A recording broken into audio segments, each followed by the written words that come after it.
Happy Swoop Saturday, everybody. I'm your host, Zach Rieger. Welcome into another episode of the Hive Sports Podcast.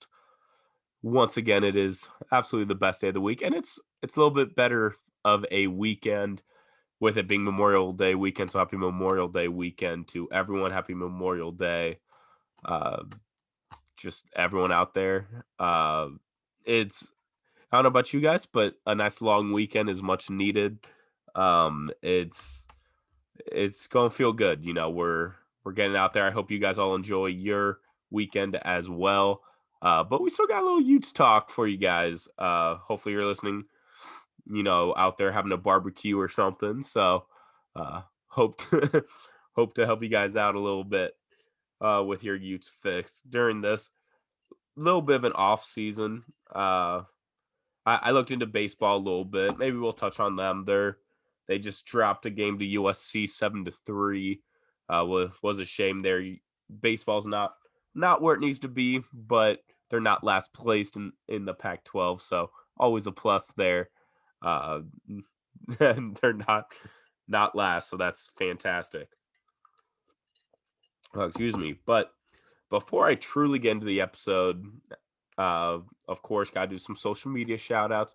Go give us a follow at Zach Rieger18 at The Hive Sports on Twitter, Facebook, Instagram, all that stuff. You know what to do. You're listening already. Go check out YouTube. That's a new one. I almost didn't even think of YouTube, even though I'm literally recording right now. Just me. Um, yeah, do it. It'll be great. But today, going to talk a little bit mostly about basketball. We're going to get away from football for a little bit just because I want it to be football season so badly. So badly. Can it be football season yet? So go get away from that. We, I mean, pretty much everything we're going to be talking about is going to be Utes football. Really, as soon as like mid June, going to start doing some early previews for the games. Once a week, something to look forward to.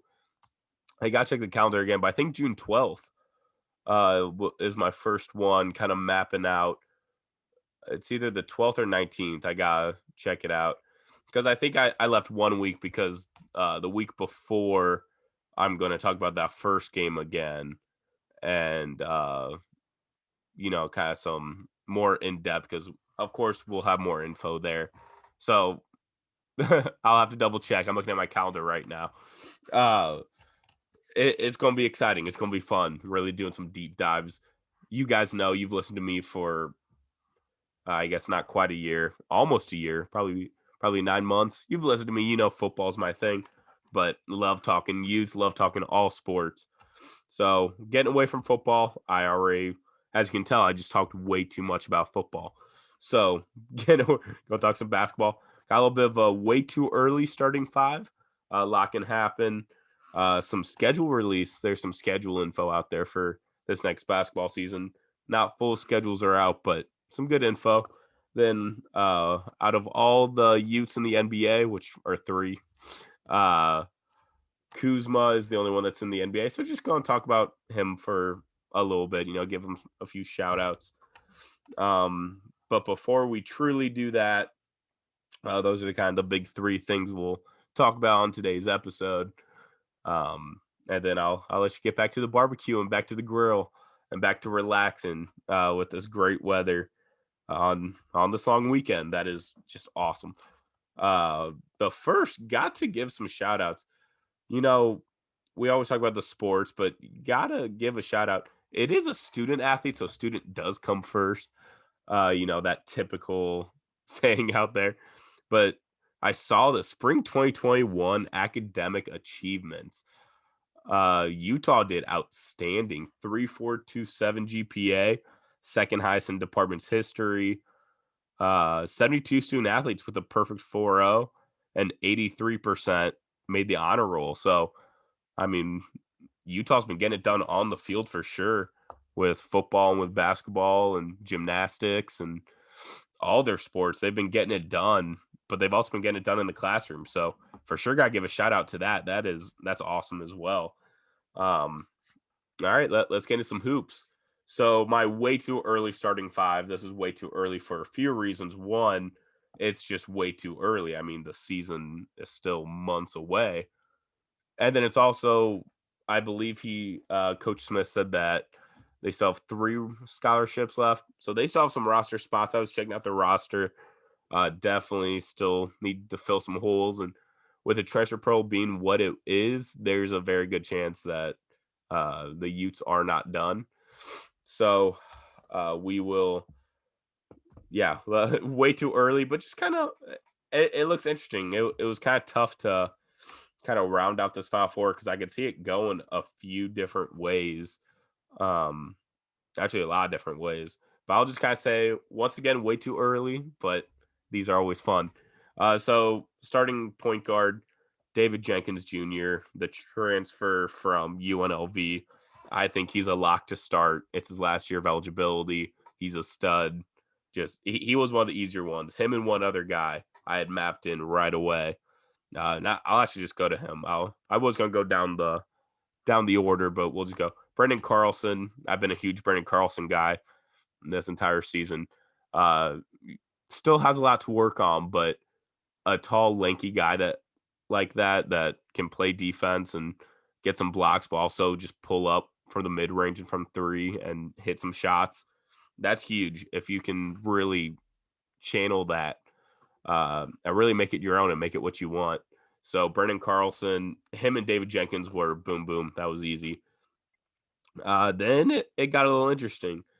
So I put Marco Anthony as the other guard spot at the 2, Utah State transfer.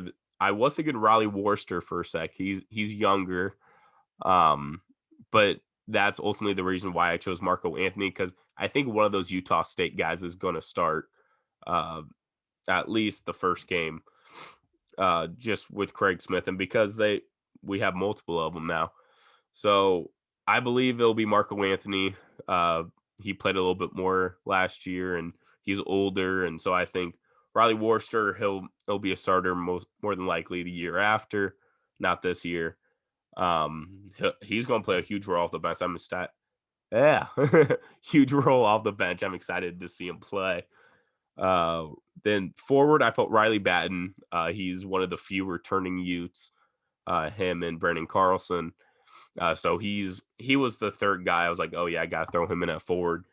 And the forward position is pretty thin right now for official forwards. I mean, I could see some of our taller guards get more work at the 3, maybe, but I mean, our four. That's where I think the transfer portal we're not done because we need some more forward depth for sure. So to go along with David Jenkins Jr., Marco Anthony, Riley Batten, and Brendan Carlson, I kind of took a flyer here, and I'm kind of excited to see him play. And that's Boston Holt. He's from a community college from JUCO. He's going to be a junior. He's 6'7", 200 pounds. So big, tall, lanky guy. And he did some work at JUCO. Averaged just under 10 points a game, almost 7 boards a game, and shot almost 57% from the field. So with there not being a whole lot of forward depth, Boston Holt, kind of a sneaky play. Definitely a guy I want to look more into and, try to find more info because with him being a JUCO guy, there's only so much that I found while preparing for this podcast, but I'm sure more is going to come out. I'm going to keep doing some deep dives and might become a Boston Holt guy. So David Jenkins, Marco Anthony, Riley Batten, Boston Holt, and Brendan Carlson. My way too early starting 5 for game 1. And it's fun. I'm excited to see what Craig Smith does. That it's going to be interesting.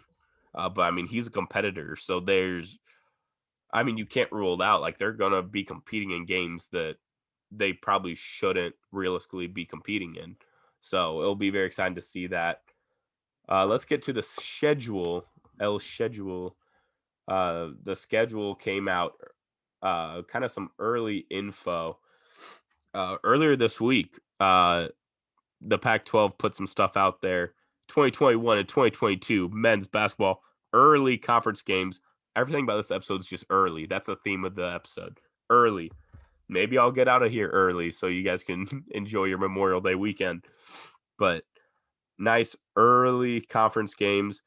On December 1st, Utah goes to USC, which is not a great draw since USC, yes, they're losing guys, but they did just make the Elite Eight.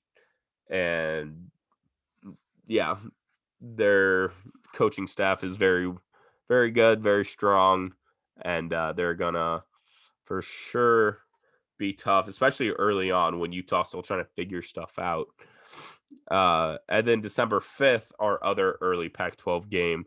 It's a little bit better. We're hosting Cal, so that should be a win, in my opinion. USC is going to be tough earlier in the season because I can see Utah making a run kind of mid to late year or mid to late in the year if I want to talk. Um, just because, like I said, it's a lot transferred first year coach, a lot of moving pieces. And luckily, there will be a good offseason, a normal offseason this year. Um, so it'll be interesting to see, but you never know. I mean, Craig Smith's going to have his guys ready. That is for sure. And then, yeah, they put out a huge graphic, which is crazy. Just all the early home and away games with the Pac 12 and the game rotation for the next like 5 years. Uh, yeah, it's crazy. It's kind of a cool graphic. I mean, it's all the Pac 12 teams, so nothing too nothing too crazy, nothing groundbreaking like, oh, Utah's hosting Gonzaga. It's nothing crazy like that, but still kind of interesting. So kind of cool. Got all the logos out there. Like, for example, the early games for the season after next, so 2022-2023, Arizona is our early home game, and Washington State's our early away game. So I mean, it's interesting, and they've got it mapped out all the way. So not going to get into too many details there with order and oh, we're playing Colorado in 3 years. No way, stuff like that. So NBA playoffs have been something this year. There's been a lot of interesting just storylines. I mean, it's the main one, obviously. Well, I guess for you guys, it's Donovan Mitchell. I guess I shouldn't say you guys. I unfortunately am not the biggest Jazz fan, so that's why I meant by I'm assuming most of my listeners are Jazz fans. Oh man, excuse me. Been fighting this cough all week. It's just a little cough, and it only happens when I laugh. So I just need to stop laughing. There I go again. That was close. That was a tough one. But yeah, so the Jazz Donovan Mitchell is back. Looked amazing in game 2 after losing to the Grizzlies in game 1. But then, I mean, LeBron being a 7 seed and the Suns, making playoffs for the first time in 10 or 11 years. I forget which one. And now they have to face LeBron and the Lakers first round. So just it's been kind of a fun offseason. Speaking of the Lakers, Kyle Kuzma, former Ute, still a part of the Ute community for sure. Uh, he's been playing all right. He's been playing pretty well. Obviously, he's not going to be putting up the numbers that he was a couple years ago because he's just transitioned to a different role. Which I mean, on that team, you're going to like he's not going to be the guy that's getting it, but he's still getting so far in the playoffs through 3 games against the Suns. He's played 19, 20, and 24 minutes. So he's still getting on the court. And he's doing some damage. He's producing.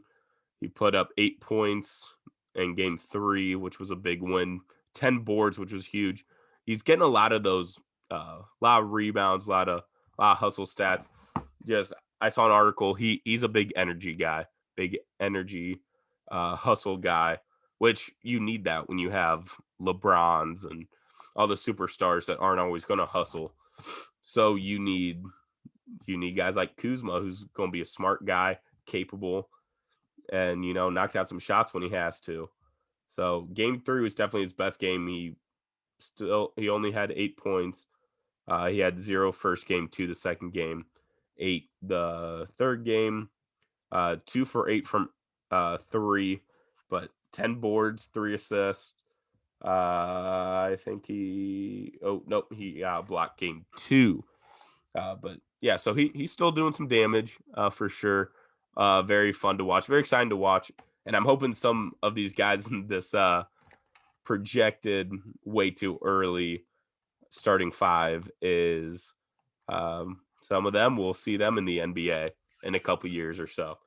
So that will do it for my episode. Like I said, it's early. Early is the theme. Way too early starting five, early schedules, early games in the schedule. That it's what we do. So enjoy your Memorial Day weekend. Hope you're having a great time with your friends and family, and really just enjoying the little time off, the 3-day weekend, which is huge. And be sure one last time, give us a follow on social media when you get a moment, when you get a moment. And that's all I got. So let's go Utes.